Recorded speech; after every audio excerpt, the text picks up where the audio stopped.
नमस्कार दोस्तों, स्वागत है आप सभी का मेरे इस RWM कॉम्पिटिटिव एग्जाम चैनल में। तो आइए आज हम लोग देखते हैं प्रशिक्षित कृषि स्नातक चयन परीक्षा 2009 के कृषि प्रश्न पत्रों का हल। क्वेश्चन नंबर 1 है, कौन सस्य विज्ञान का मूलभूत सिद्धांत नहीं है? कौन सस्य विज्ञान का मूलभूत सिद्धांत नहीं है? तो कृषि हेतु पशुओं का प्रबंधन करना ये मूलभूत सिद्धांत नहीं है। क्वेश्चन नंबर 2 है, विश्व मौसम संगठन की स्थापना कहाँ और कब की गई? विश्व मौसम संगठन की स्थापना कब और कहाँ की गई? तो जेनेवा में 1978, यानी जेनेवा स्विट्जरलैंड में।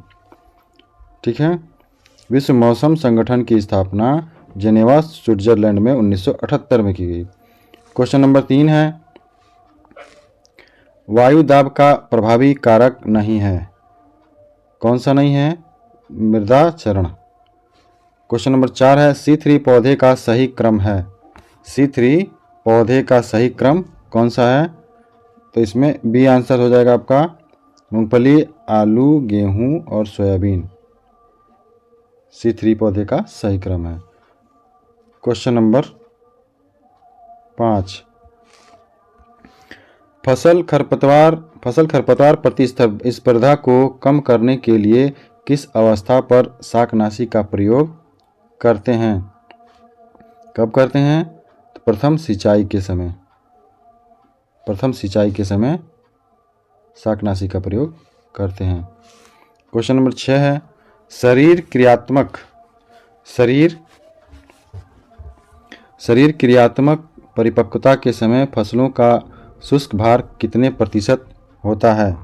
फसलों का शुष्क भार कितने प्रतिशत होता है? तो 25%। क्वेश्चन नंबर 7 है, अब तक पौधों की वृद्धि को प्रभावित करने वाले लगभग कितने कारकों की पहचान की गई है?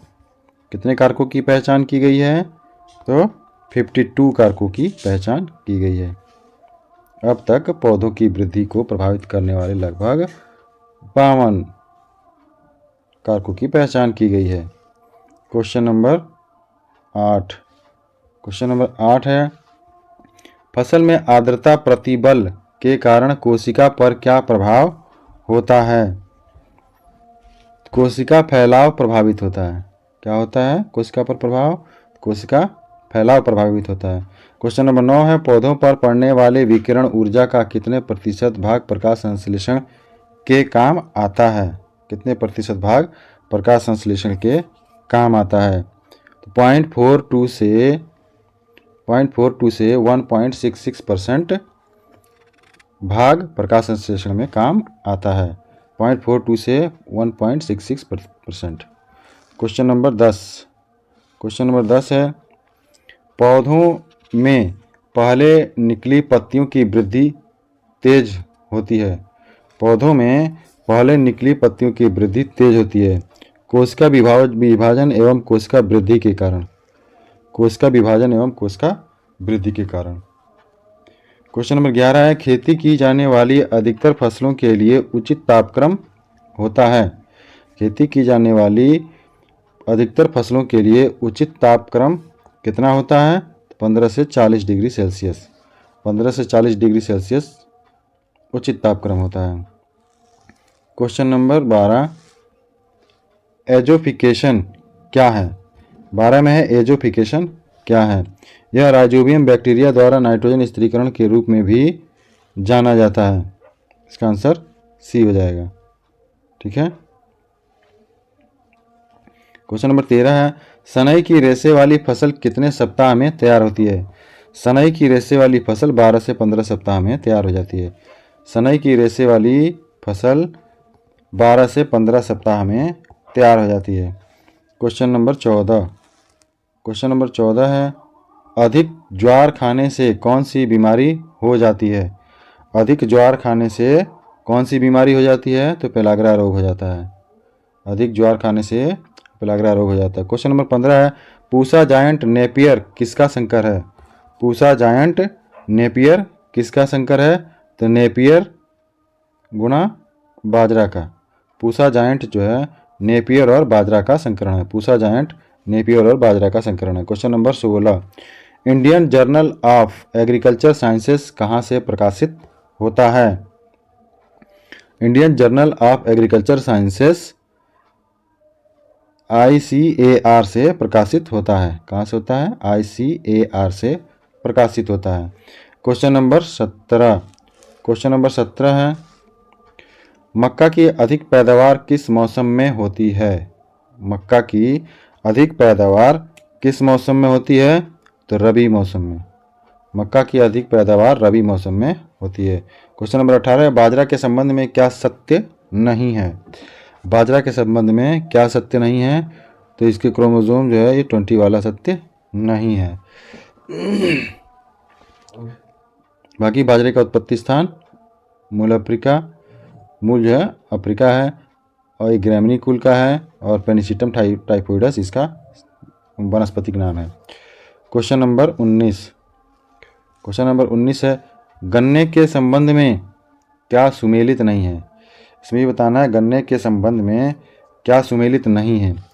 तो गन्ने के संबंध में इसमें ये सुमेलित नहीं है, क्या फूल निकलने के बाद बुआई करना, ये सुमेलित नहीं होता, ये गलत है। बीज उपचार एगलाल 3% से करते हैं। बीज हेतु 6 से 7 माह पुरानी फसल उपयोग में लेते हैं।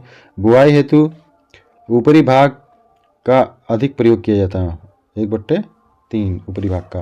क्वेश्चन नंबर 20 है, मस्कावी व पूसा विशाल किस फसल की प्रजाति है? मस्कावी व पूसा विशाल बरसीम की प्रजाति है। मस्कावी व पूसा विशाल बरसीम की प्रजाति है। क्वेश्चन नंबर 21, भारत के किस राज्य में कॉफी का क्षेत्रफल सबसे अधिक है? भारत के कर्नाटक राज्य में कॉफी का क्षेत्रफल सबसे ज़्यादा है। भारत में कर्नाटक राज्य में कॉफी का क्षेत्रफल सबसे अधिक है। क्वेश्चन नंबर 22 है, आलू की सबसे अधिक एवं सबसे कम उत्पादकता वाले कौन से राज्य हैं?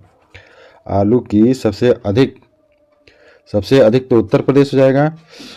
सबसे अधिक एवं सबसे कम उत्पादकता वाले राज्य कौन से हैं? तो सबसे अधिक उत्तर प्रदेश और सबसे कम झारखंड। सबसे अधिक उत्तर प्रदेश और सबसे कम झारखंड आलू उत्पादन करता है। क्वेश्चन नंबर 23 है, ऊर्जा भंडारण, स्थानांतरण एवं आबंधन में निम्न में से कौन से तत्व उपयुक्त हैं? कौन से हैं? तो इसमें आपका NKS, नाइट्रोजन, पोटास और सल्फर।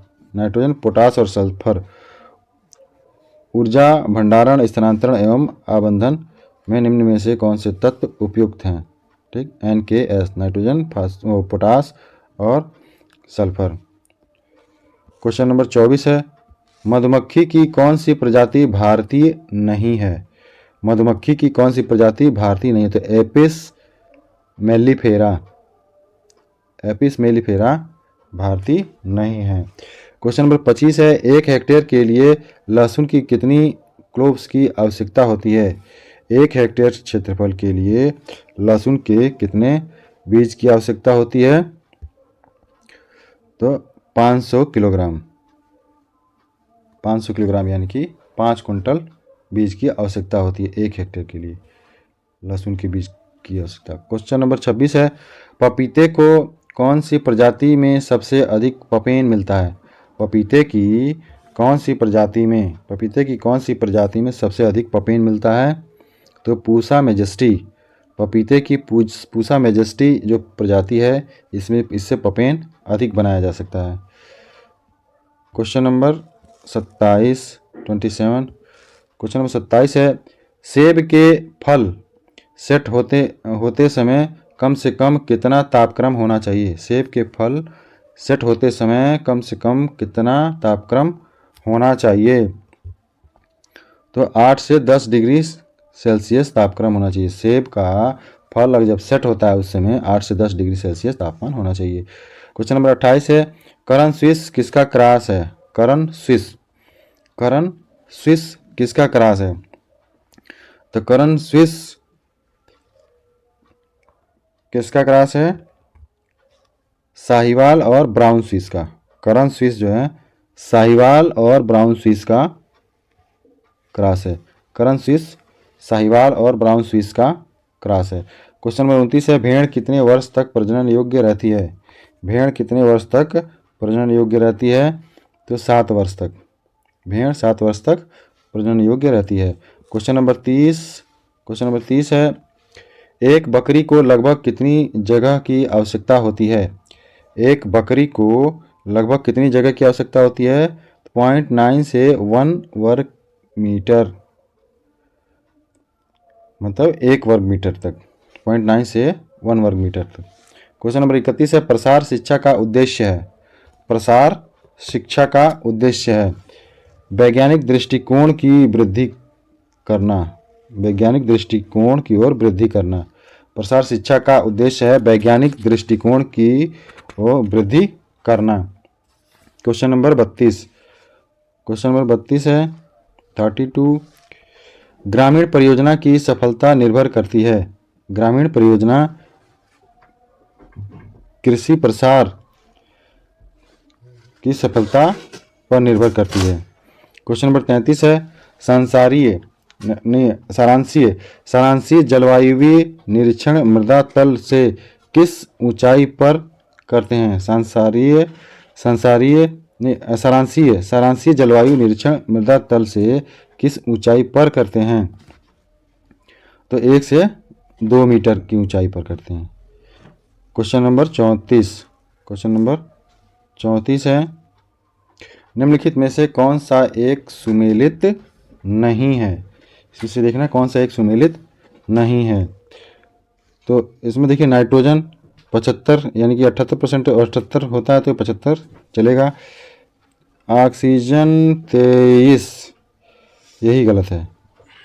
ऑक्सीजन 20 पॉइंट कुछ होता है, ये गलत है। आर्गन 1.28 सही है। कार्बन डाइऑक्साइड 0.04 ये भी सही है। क्वेश्चन नंबर 35 है, वाष्पीकरण की माप किस यंत्र से करते हैं? वाष्पीकरण का माप हाइग्रोमीटर या इवोपोरीमीटर से करते हैं। हाइग्रोमीटर या इवोपोरीमीटर से करते हैं। वाष्पीकरण की माप हाइग्रोमीटर या इवोपोरीमीटर से करते हैं। क्वेश्चन नंबर 36 क्वेश्चन नंबर 36 है, C4 पौधों का क्रम क्या है? C4 पौधों का क्रम क्या है? तो C4 पौधों में आपका हो जाएगा क्या? गन्ना, मक्का, सूडान घास और बाजरा। गन्ना, मक्का और सूडान घास और बाजरा, ये C4 प्लांट हैं। क्वेश्चन नंबर 37 है, खाद्यान्न फसलों के किस अवस्था पर अधिक पोषक तत्वों की आवश्यकता होती है? खाद्यान्न फसलों में किस अवस्था पर अधिक पोषक तत्वों की आवश्यकता होती है? तो पौधों की वृद्धि के समय। पौधों की वृद्धि के समय अधिक पोषक तत्वों की आवश्यकता होती है। क्वेश्चन नंबर 38 क्वेश्चन नंबर 38 है, उकठा बीमारी के बीजाणु किस तापक्रम पर अधिक वृद्धि करते हैं? उकठा के बीजाणु किस तापक्रम पर अधिक वृद्धि करते हैं? तो 24 से 28 डिग्री सेल्सियस पर उकठा के बीजाणु जो है इस पर अधिक वृद्धि करते हैं, 24 से 28 डिग्री सेल्सियस पर। क्वेश्चन नंबर 39 है, पर्णरंध्र का खुलना एवं बंद होना किस पर निर्भर करता है? पर्णरंध्र का खुलना एवं बंद होना किस पर निर्भर करता है? तो वाष्पोत्सर्जन पर। किस पर निर्भर करता है? वाष्पोत्सर्जन पर। क्वेश्चन नंबर 40 है, बीज की जीवन क्षमता पता लगाने की विधि नहीं है। बीज की जीवन क्षमता पता लगाने की विधि कौन सी नहीं है? तो डी वाली नहीं है। श्वसन परीक्षण है, बीज की सुषुप्तावस्था है और भ्रूण संवर्धन है। क्वेश्चन नंबर 41 है, क्वेश्चन नंबर 41 है, उत्तर प्रदेश में लगभग कितने लाख हेक्टेयर लवणी एवं क्षारीय मृदा का क्षेत्रफल है? कितना है? तो 12.4 लाख हेक्टेयर। 12.4 लाख हेक्टेयर लवणी एवं क्षारीय मृदा का क्षेत्रफल है उत्तर प्रदेश में। 12.4 लाख हेक्टेयर लवणी एवं क्षारीय मृदा का क्षेत्रफल है उत्तर प्रदेश में। क्वेश्चन नंबर 42, लवणी मृदा में घुलनशील लवणों की कुल मात्रा कितने प्रतिशत होती है? लवणी मृदा में लवणों की लवणीय मृदा में घुलनशील लवणों की कुल मात्रा 0.1 से 0.2% होती है। 0.1 से 0.2% होती है। क्वेश्चन नंबर 43 है, कौन सा प्रमुख शाकनाशी रसायन मृदा में सबसे अधिक समय तक रहता है? मृदा में अधिक समय तक कौन सा शाकनाशी रसायन रहता है? तो सीमाजीन जो है अधिक समय तक मिट्टी में रहता है। क्वेश्चन नंबर 44, निम्नलिखित चारों में से कौन सबसे अधिक पाचक प्रोटीन होती है? सबसे अधिक पाचक प्रोटीन कौन सी होती है? तो बरसीम में पाचक प्रोटीन सबसे अधिक होती है। क्वेश्चन नंबर 45 है, HCN की लगभग कितनी मात्रा पशुओं के सेवन के लिए हानिकारक होती है? HCN की 0.50 ग्राम मात्रा पशुओं के सेवन के लिए हानिकारक होती है। क्वेश्चन नंबर 46 है, साइलेज के किण्डीकरण में यूरिया की हानि कितने प्रतिशत से अधिक नहीं होनी चाहिए? यूरिया की हानि कितने प्रतिशत से अधिक नहीं होनी चाहिए? साइलेज में 10 से 12% से अधिक नहीं होनी चाहिए। 10 से 12% से अधिक नहीं होनी चाहिए। क्वेश्चन नंबर 47 है, कृषक भारती पत्रिका कहाँ से प्रकाशित होती है? कृषक भारती पत्रिका कहाँ से प्रकाशित होती है? तो CS आज़ाद कृषि एवं प्रौद्योगिकी विश्वविद्यालय कानपुर से। CS आज़ाद कृषि एवं प्रौद्योगिकी विश्वविद्यालय कानपुर से कृषक भारती पत्रिका प्रकाशित की जाती है। क्वेश्चन नंबर 48 है, FAO का मुख्यालय कहाँ है? FAO का मुख्यालय रोम में है। FAO का मुख्यालय कहाँ है? रोम में। FAO का मुख्यालय रोम में है। क्वेश्चन नंबर 49 है, 1 हेक्टेयर धान की रोपाई के लिए कितने नर्सरी क्षेत्रफल की आवश्यकता होती है? 1 हेक्टेयर धान के लिए 1000 वर्ग मीटर नर्सरी क्षेत्र की आवश्यकता होती है। 1000 वर्ग मीटर नर्सरी क्षेत्र की आवश्यकता होती है। क्वेश्चन नंबर 50 है, धान की असराई विधि में कितने दिन की नर्सरी पौधों की रोपाई की जाती है? धान की असराई विधि में 8 से 10 दिन की नर्सरी पौधों की रोपाई की जाती है। धान की असराई विधि में 8 से 10 दिन की नर्सरी पौधों की रोपाई की जाती है। क्वेश्चन नंबर 51 है, गेहूं के अंकुरण के लिए न्यूनतम एवं फसल वृद्धि के लिए इष्टतम तापक्रम कितने डिग्री सेल्सियस रहना चाहिए? तो इसके लिए गेहूं के लिए न्यूनतम 3.5 से 5.5 डिग्री और अधिकतम 20 से 22 डिग्री सेल्सियस तक रहना चाहिए। क्वेश्चन नंबर 52 है, मक्का की रबी की खेती के लिए उत्तम प्रजाति है? मक्का की रबी की खेती के लिए उत्तम प्रजाति है कौन सी है? तो शरदमणि। मक्का की रबी की खेती के लिए उत्तम प्रजाति शरदमणि है। क्वेश्चन नंबर 53 है, निम्न में से कौन सी बीमारी बाजरा की नहीं है? क्वेश्चन नंबर 53 कह रहा है, निम्न में से कौन सी बीमारी बाजरा की नहीं है? तो ये उकठा जो है बाजरा की नहीं है। बाजरा में देखिए हरित बाली रोग लगता है, अर्गट रोग लगता है और गिरोई रोग लगता है। उकठा नहीं लगता। उकठा चना और मसूर में लगता है। क्वेश्चन नंबर 54 है, कौन सी प्रजाति सब्जी मटर की नहीं है? कौन सी प्रजाति सब्जी मटर की नहीं है? तो इसमें अपर्णा नहीं है। क्वेश्चन नंबर 55 क्वेश्चन नंबर 55 है, कौन सा सुमेलित नहीं है?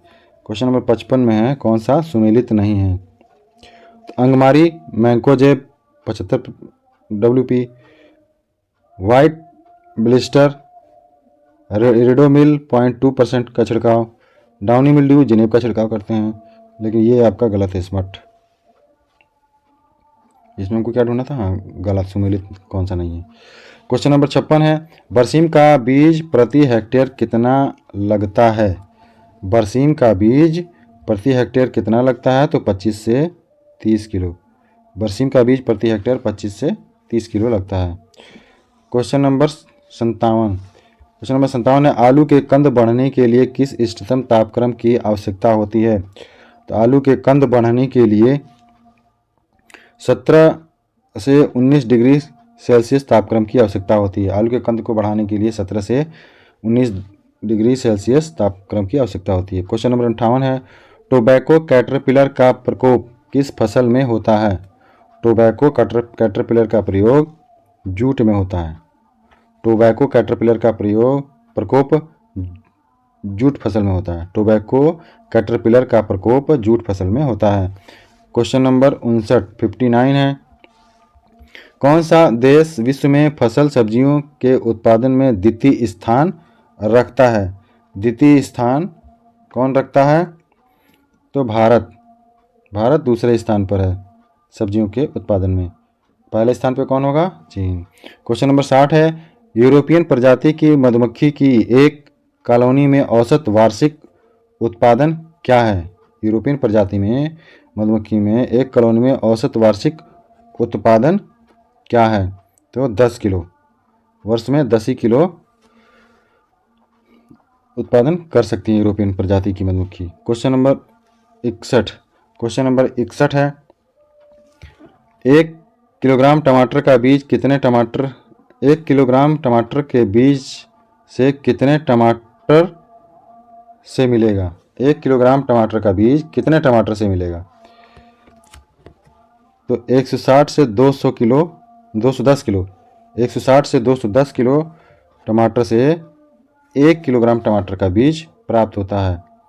160 से 210 किलो टमाटर से बीज निकाला जाएगा तो जाके 1 किलोग्राम टमाटर का बीज प्राप्त होगा। क्वेश्चन नंबर 62 है, इनार्चिंग विधि से किस फसल का प्रवर्धन किया जाता है? इनार्चिंग विधि से किस फसल का प्रवर्धन किया जाता है? आम और अमरूद का प्रवर्धन इनार्चिंग विधि से किया जाता है। आम और अमरूद का प्रवर्धन किससे किया जाता है? इनार्चिंग विधि से। क्वेश्चन नंबर 63, कौन सी प्रजाति संकर नहीं है? कौन सी प्रजाति संकर नहीं है? दशहरी संकर नहीं है, बाकी मल्लिका संकर प्रजाति है, रत्ना संकर प्रजाति है और अर्का पुनीत आम की संकर प्रजाति है। क्वेश्चन नंबर 64 है, भारत की कुल आय का कितने प्रतिशत पशुओं से प्राप्त होती है? भारत की कुल आय का कितने प्रतिशत पशुओं से प्राप्त होती है? तो 10% पशुओं से आय प्राप्त होती है। क्वेश्चन नंबर 65 है, एक सांड गर्भाधान करने के लिए कितने समय में तैयार होता है? एक सांड गर्भाधान करने के लिए 3 से 3.5 वर्ष में तैयार हो जाता है। एक सांड गर्भाधान करने के लिए 3 से 3.5 वर्ष में तैयार हो जाता है। क्वेश्चन नंबर 66 है, मानक के रूप में एक अंडे का वजन कितने ग्राम होना चाहिए? एक अंडे का वजन मानक के रूप में एक अंडे का वजन कितने ग्राम होना चाहिए? तो 58 ग्राम 58 ग्राम। ठीक है। क्वेश्चन नंबर 67 क्वेश्चन नंबर 67 है, शहर में पाली जाने वाली बकरी की नस्ल है। शहर में पाली जाने वाली बकरी की कौन सी नस्ल है? तो बर्बरी बकरी जो है ये शहरों में पाली जाती हैं, ये छोटी प्रजाति हैं। क्वेश्चन नंबर 68 है, मुर्गी कितने समय में अंडे देना प्रारंभ करती है? मुर्गी तो 20 सप्ताह में मुर्गी अंडा देना प्रारंभ कर देती है। 20 सप्ताह की मुर्गी हो जाती है तो अंडा देना प्रारंभ कर देती है। दोस्तों आज के लिए इतना ही, फिर मिलते हैं आप लोगों से अगली वीडियो में।